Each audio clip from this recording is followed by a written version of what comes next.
Let's introduce ourselves. I think that's always a key start, right? So who wants to go first? I think ladies first always, right? Gentlemen.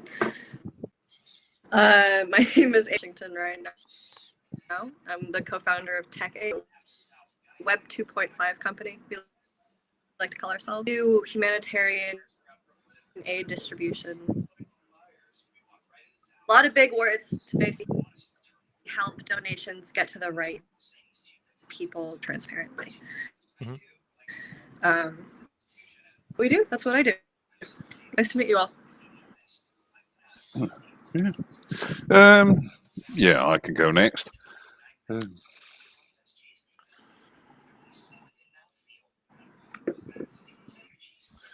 I'm David Morris. I've been in the blockchain space since the very beginning of the blockchain space. I've worked on architecting different solutions for blockchain. I've helped develop several voting systems, and I can give some historical perspective on what we call DAOs here, as I've been part of it from the very start, where it started on Dash. Yeah. Okay, awesome. I think who wants to? Well, I can introduce myself, or does Klaus want to go? I'll go ahead and. We can't hear you, bud. Klaus, we can't hear you. Oh, can you hear me now? Yeah, we can hear you now. All right, sweet. So my name's Andrew Sales. I've been in crypto since 2017. I run a Web3 company called Coffee and Crypto. We do a morning show on Twitter every single day at 10:06 a.m. Eastern. And I've actually launched a DAO myself. That was my very first NFT project, a DAO called Solads, back in December 2021. And now it's evolved into what my current brand is. But I'm excited to get into this conversation and really dig into DAOs and bounce some ideas off each other. Oh, that's awesome. I'll introduce myself. Well, I'm John. Everyone calls me Midnight Crypto. I've been in the space since 2009. Like, when the white paper was available, but I wasn't as I was a student back then. So I run a company called The Midnight Show, and I run a few other companies outside of crypto as well. And yeah, I live and breathe a bit of crypto, so I've got really high level knowledge of pretty much the space. So I think I'm looking forward to this, just to see what everyone thinks of DAOs and how we're doing and where we're going next in the future. So so in concept of, a lot of, like, we got a lot of competition out there, and you guys, well, Andrew, you said you've got your own DAO. What do you think are the challenges that we're facing at the moment, and how, if this goes to everyone, actually, how can we improve in these challenges? Well, I think the real challenge is getting people to understand exactly what a DAO is. Because if you say like DAO to your average person, they're pretty clueless on it. And then even if you say decentralized autonomous organization, they're like, okay, well, what's that? And so like you need to find a way to explain it in real world terms that somebody can wrap their mind around. So like the first DAO I ever started, it was a group of us. We were buying blue chip NFTs and owning the vault, and each NFT was fractionalized ownership over this vault of blue chip NFTs. Mm-hmm. So the way and we onboarded probably about 200 people to Solana NFTs that had never invested in NFTs before, and a lot of them had never been in crypto yet. And the way we explained it was like, well, imagine if you were able to buy the Mona Lisa. It's not realistic that you could spend $1 billion on the Mona Lisa, but maybe you and 10,000 of your closest friends could pull your assets together, buy the Mona Lisa. And now as the Mona Lisa goes up, your fractionalized ownership, the value of that goes up with it. And then I was like, now take it a step further. Imagine if the Mona Lisa goes up to 1.2 billion, we flip it. We take that 200 million profits, go out and buy a Picasso, the Mona Lisa dips, we buy it back, and now our vault of fine art has two assets that are worth money, and they're appreciating value. And that was like our theory with blue chip NFTs. But I noticed when I phrased it like that and put in a couple real world things and gave them examples to how this specific DAO is going to give you access to something that you normally couldn't do on a grander scale. It was kind of like an aha moment for a lot of people that had never even heard the term before. No, that's absolutely right, and I find it fascinating that we do need to actually define to people what we're trying to achieve here, right? So, decentralized company is essentially, what we need, but how do we get there, and how do we convince the average Joe or the people that own companies now, traditional market, to get to a decentralized company? But then a lot of these people want to have the power. So how do we remove that power and think, let them think of the future, because the future is decentralization. I mean, a lot of people are very put off by participating in DAOs on EVM chains because voting, for example, is transparent.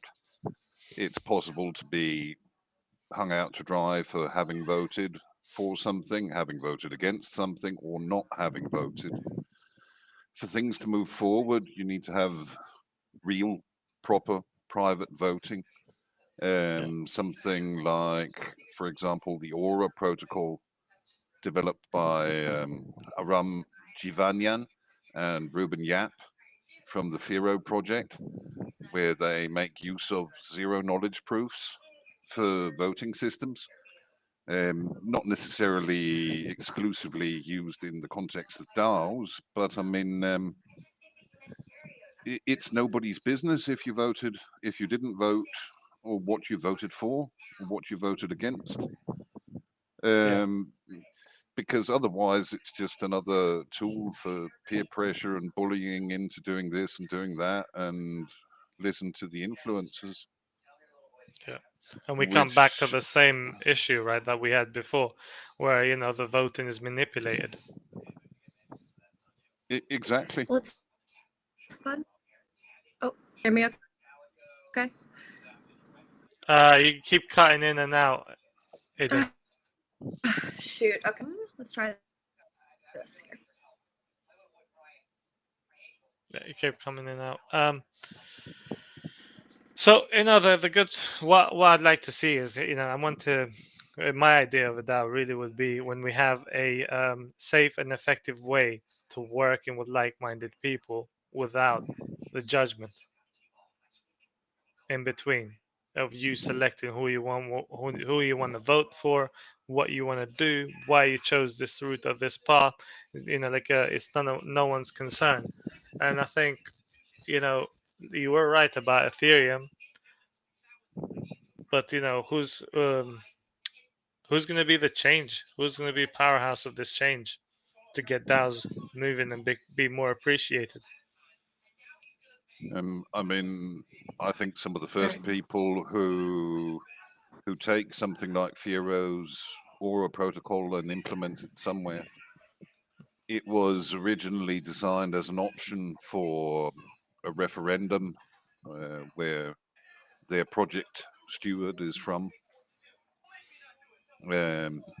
because the opposition, or well, not really opposition, but several politically active people there would like something where there was no chance of incumbent politicians tampering with what was going on. Hmm. And this was one mathematically solid model for basically checking that voting has taken place, and for checking that the results that come out are correct, but at the same time preserving people's privacy. I'm helping set up a DAO now. We've got a project team building the first dot finance on our layer one project, RTM, and I'm helping structure a DAO for that. Mhm. And we hope to bring in basically all aspects of the community. We've started even in a before alpha phase where people are going to, who help with the very earliest testing, are going to be rewarded with governance tokens for participating in it. And we're going to scale that up slowly along the way, along with a couple of sales as well. But Hmm. looking forward to seeing how that goes. Once we do get to the stage of voting, we will have what do you call it? We're going to try to implement Aura for the actual voting. Okay, no, that's quite interesting. But as you know, like Bitcoin is generally considered the first fully functional DAO, which has like some inbuilt program rules that function autonomously. That's very far from correct. But as history says, As you history know. says, the first Bitcoin Foundation were a group of loudmouthed, semi-scammy people who got themselves into a position to manipulate the vote. Well, Yeah. that doesn't make it any less of a DAO, though. A vote, a governance is governance, right?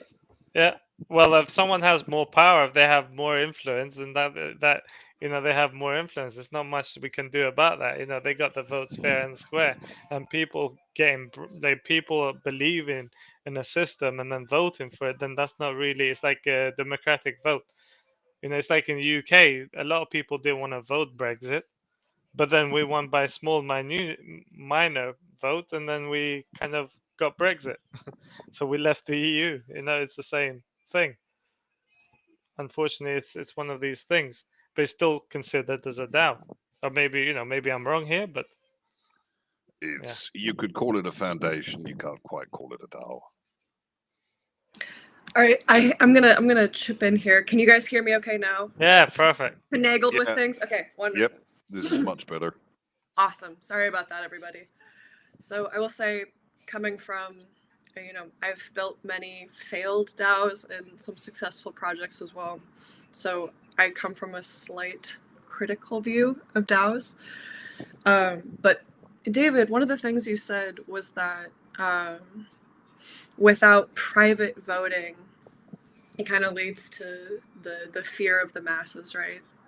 Criticism, bullying, social pressure, interacting with freedom of speech, really, right? But one of the things that drew me to DAOs was largely the audibility component. So I come from a compliance background. I've worked with enterprise traders who have to literally communicate every single transaction they've made in the last year to the IRS. And that's become a major issue. When you look at DAOs as a form of audit trails or transparent access to information, that's what draws me.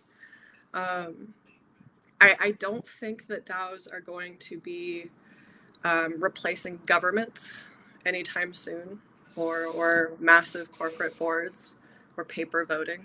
But I'm really interested in them as a mechanism for capital management and information management, especially in supply chain. So I just want to throw that out there, see what you guys think.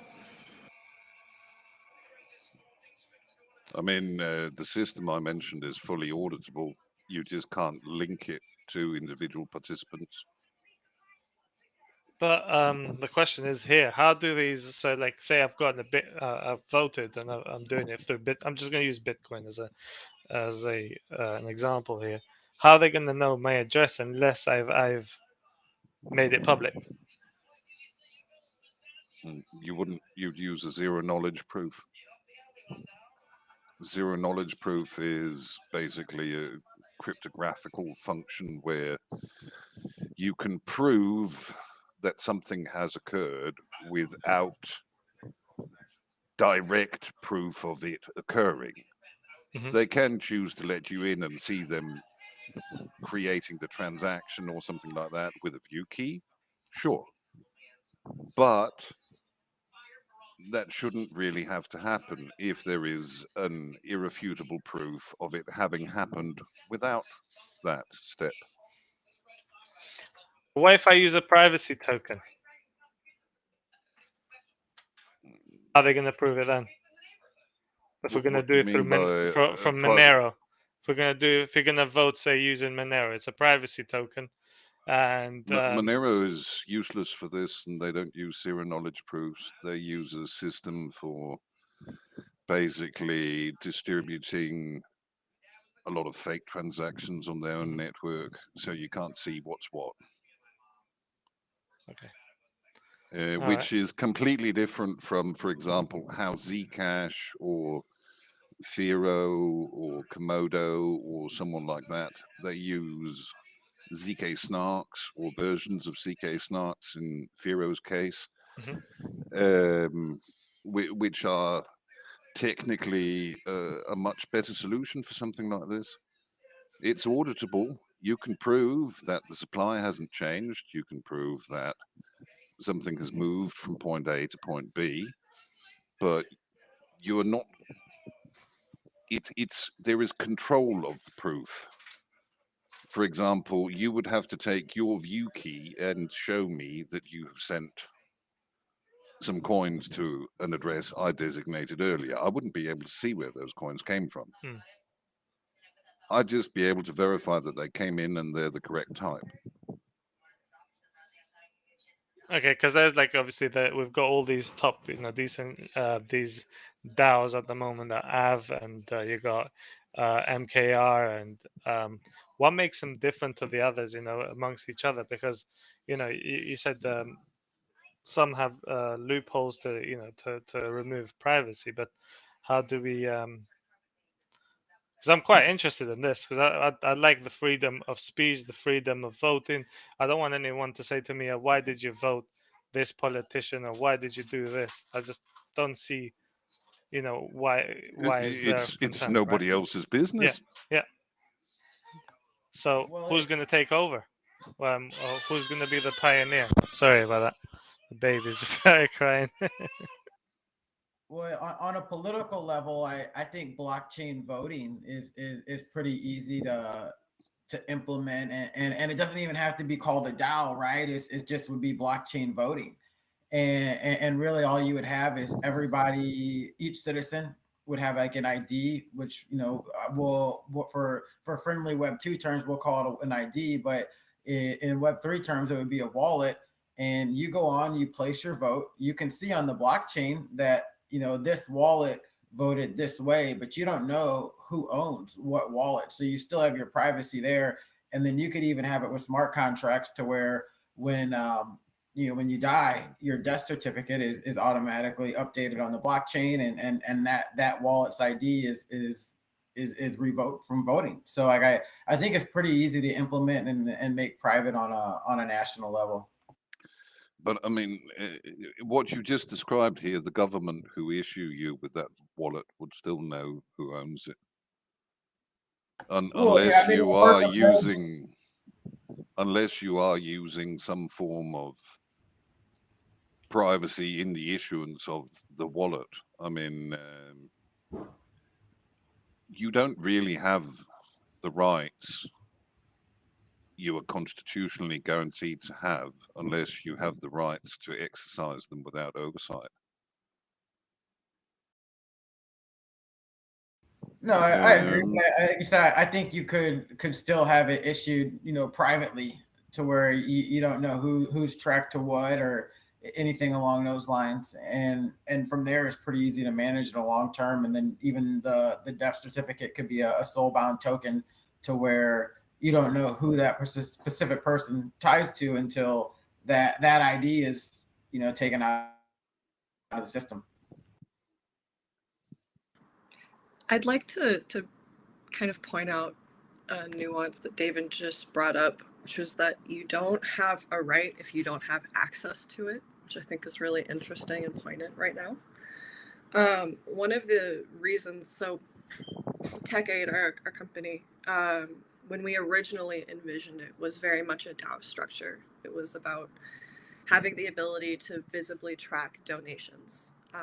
to improve accountability and transparency in the humanitarian aid sector, because we don't really have that right now.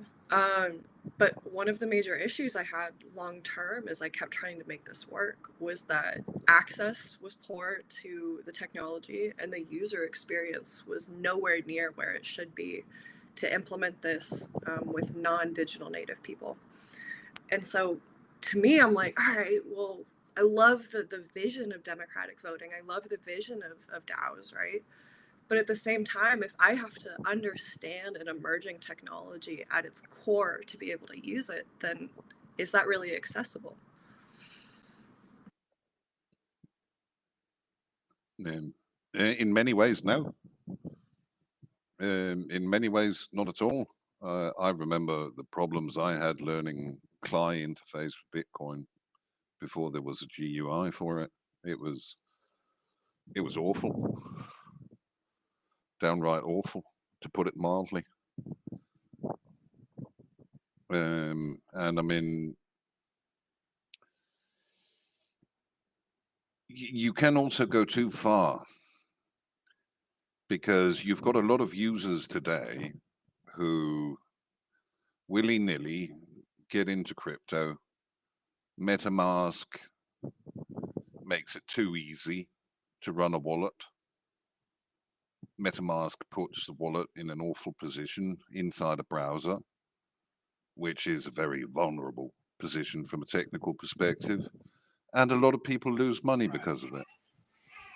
That's Yes. having gone much too far in the other direction. You've got to find somewhere in between, like a good quality standalone wallet tool. I realize that that's not as user friendly, but unless you want to sign over control of your internet browsing experience to a company like Komodo or someone like that, then there is very little chance of keeping MetaMask, different forms of Wallet Connect, etc., working in a reasonable manner. So I used to think like that, man, because like that's what brought me to crypto was Bitcoin and decentralization and all that. But then I just came to the reality that in order for mass adoption to happen, it's got to be a user friendly experience, because like your average person just doesn't care about most of the stuff that a lot of us care about that are here right now. And so like I remember like when I first used the Phantom wallet for Solana, it was weird to me because I was like, dude, that was a little too easy. And then I was like, I didn't like that. And then I slept on it and I was like, hold on, like easy is what's going to bring on a lot of people. And I was like, I think they might be on to something over there. And like, that's what got me interested in Solana in the first place. Like I'm in a maxi by no means. I play on all the chains, but I think easy is good. You know, we need to make it easy for people. That's how we're going to get more people in the ecosystem and have the ability to build out stuff that can really make an impact. So like I think we got to accept that like this stuff has to be made user friendly. Yeah, but absolutely, it has to be made user friendly. But at the same time, at what price?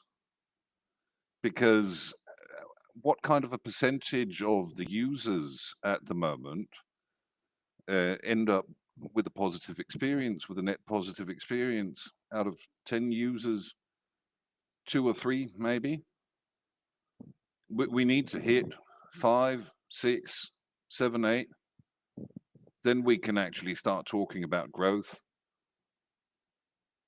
I mean, also what you mentioned about it being easy and accessible, that's one of the good things about NFTs and tokenization, because the use cases for NFTs and tokenization are limitless.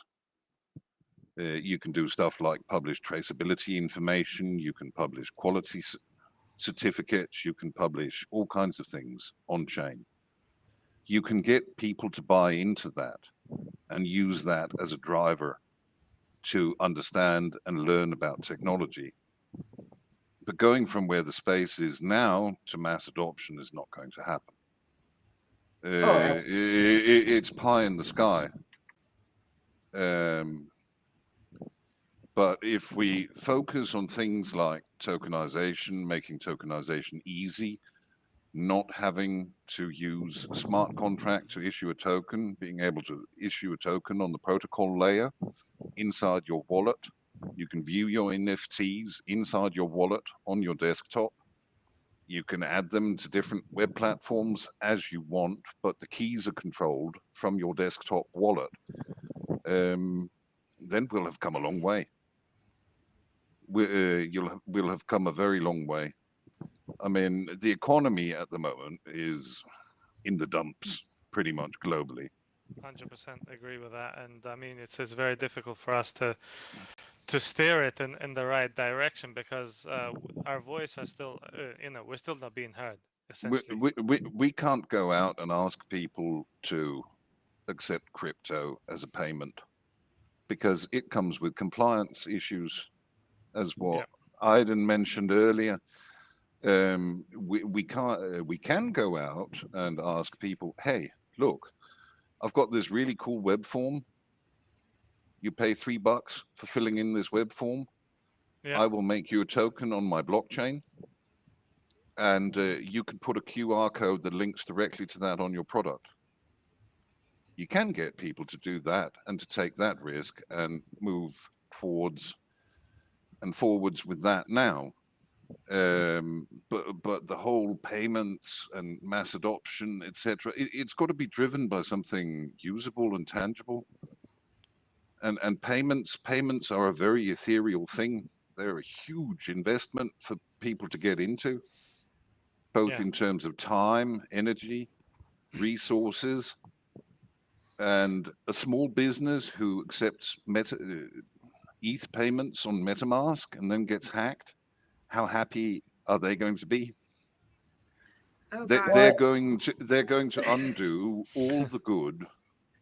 No, absolutely. We got to talk about liability too. I mean, especially in the crypto space, we love talking about how everything is going to be revolutionized and we're going to change the world of e-commerce and how people interact online with payables.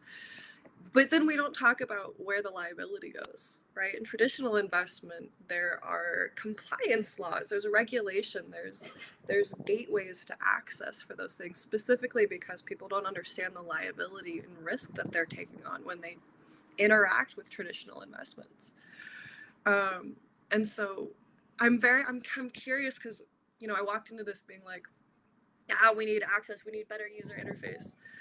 I've never considered it where the poor user interface is actually staying as a safe rail for people because you can't use it unless you really understand what you're getting yourself into. Yep, and mostly the losses are due to the use case, right? And people not understand it.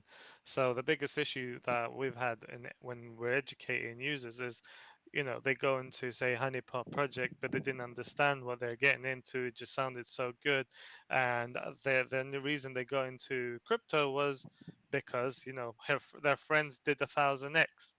And that was the lucky one because not everyone does 1000x. Probably they go in a minus or lose all their funds because they're going into the wrong projects. So compliance, education, we have a lot of big issues that we can't really get people to come together and address. And every time we get these say, like, I'll say CZ here, to educate users are really either going from following some scammer or they're following someone else that's just gained influence, and they just change tactics for every time it's a bull or a bear, right? So we've got a lot of issues to address in general. So you're right, it's not about, it's the usability as well, but it's the education is a big part of it. Well, I think there's a place for both, right? Like as somebody that, like, to be totally transparent, Bitcoin is my biggest bag, and it's what I'm most bullish on long term. I want those extra steps involved there, just because it's like, yeah, that doesn't need to be user friendly because the idea behind that isn't meant to be user friendly. But then I think to where these other chains like Ethereum, Solana, BNB, AVAX, if you're a project founder, you want the whole process to be user friendly because that's where you're onboarding a lot of people onto your project. So, like, I think there's a balance for both, just because meant based on the use case of that particular network of how easy it needs to be.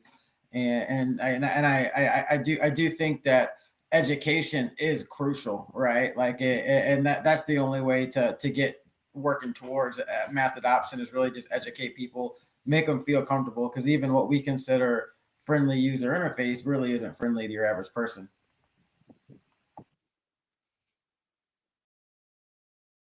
I'm gonna throw out some ideas. I kind of have this weird vision where long term, I don't think DAOs are going to be something that the average consumer interacts with. I think they're very much going to be a tool of supply chain management. And I kind of want to ask you guys what you think about that. Or look at things like IBM Food Trust, which are using on-chain transactions to track global supply chains with frictionless transactions, right? So they're able to very quickly share information in a standard format with a high degree of accuracy and traceability. To me, that is a mechanism of communicating information that makes sense to me. Like that makes sense for DAOs, especially when you look at security protocols. Implementing something like I don't want to get too technical, but like role-based access control or attribute-based access control to something like that that allows you to see where people voted / sent their information, right? And so I hope that that's where DAOs end up going, is this kind of like unsexy underlying infrastructure that I don't need to interact with because I'm just, ordering something on Amazon. I don't know. I've spent the last 2 years in this space, and I don't see. I don't know how much I trust a reality where mass adoption looks like fractionalized ownership of giant assets. I don't know. What do you guys think? Well, I guess why would that be? I think like just tracking stuff on the blockchain makes sense, but why would it be like a DAO to where there's votes on it to where it goes? I'm kind of curious about that. Yeah, at a very small scale, democratic voting is very easily just a receipt mechanism for transportation information. So I can say, yes, I got this thing. No, I don't want this thing. And you can very easily, again, at a micro scale, use smart contracts to manage where information inventory goes, who has access to the information of what inventory is where, based on who needs it. Does that make sense? Not really, not with Okay, EVM. all right. Keep going. I'm listening. I mean, EVM is very limited by. If we're talking Solana or Cadena, or if they ever deliver on it, the Haskell contracts that Cardano are looking at,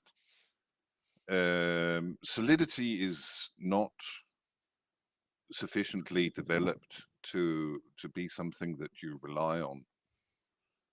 It doesn't have basic things like Veracode for Python and Java for checking for overflows, for checking all the way through this and that. Hyperledger are working on some very good tools. However, they are still dependent upon the core consensus people who are developing Solidity. Very few of the Hyperledger developers actually contribute towards Solidity. Ethereum chose to reinvent the wheel instead of work with a lot of the already available good tech. What is it they're called?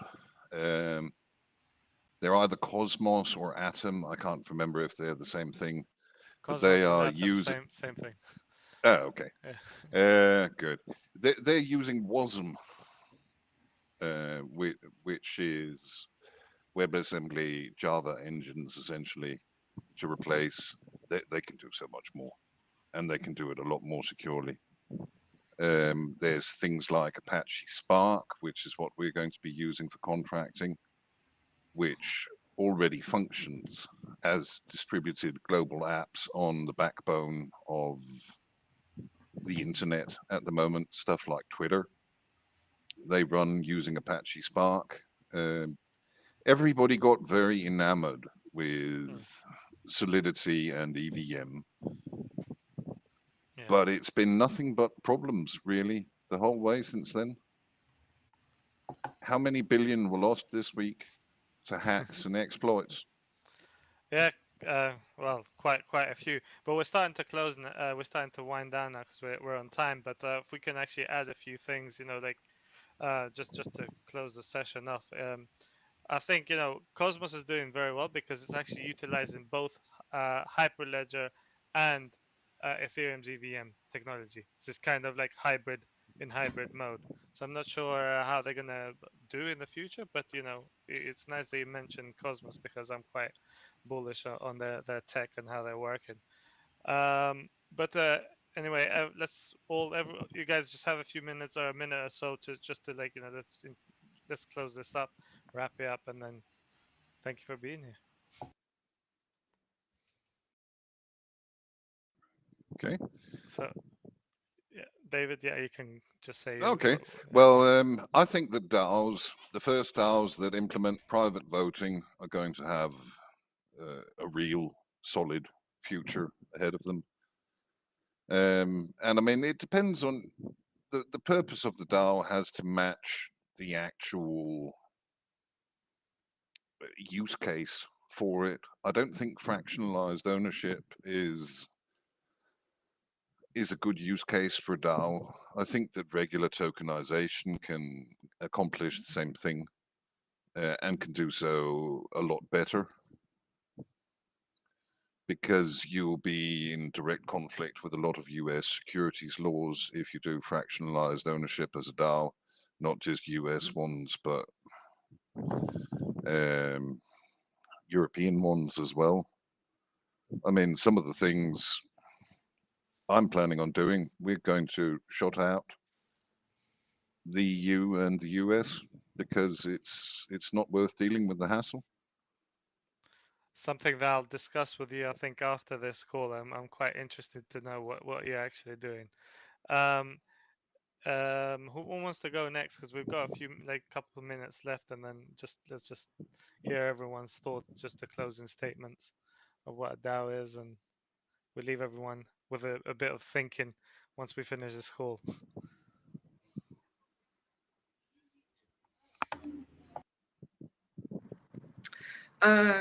Closing thoughts. I think long-term mass adoption of DAOs is largely going to be driven by private chains and private use cases of democratic voting. My major concerns are liability management and access management, access to information as well.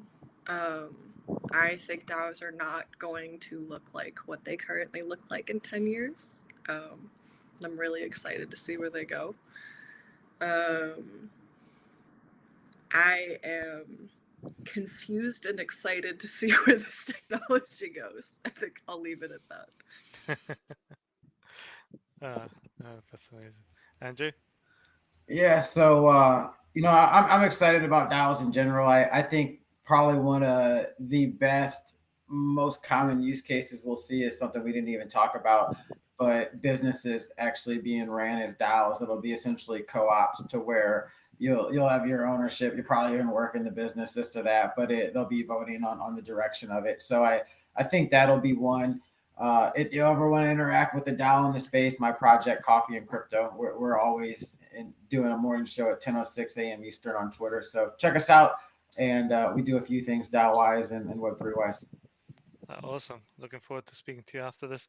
No, look, in a sense, I think DAOs are going to change because they're not as they're not as well ran as they should be, and some people have more power than others, and that will change in the future because it's not supposed to be that way. It started as a privacy uh, structure, and then it turned out to be more of a public way. Whoever has the power can control it, which is not right.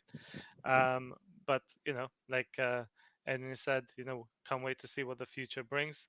And thanks, guys, for being here.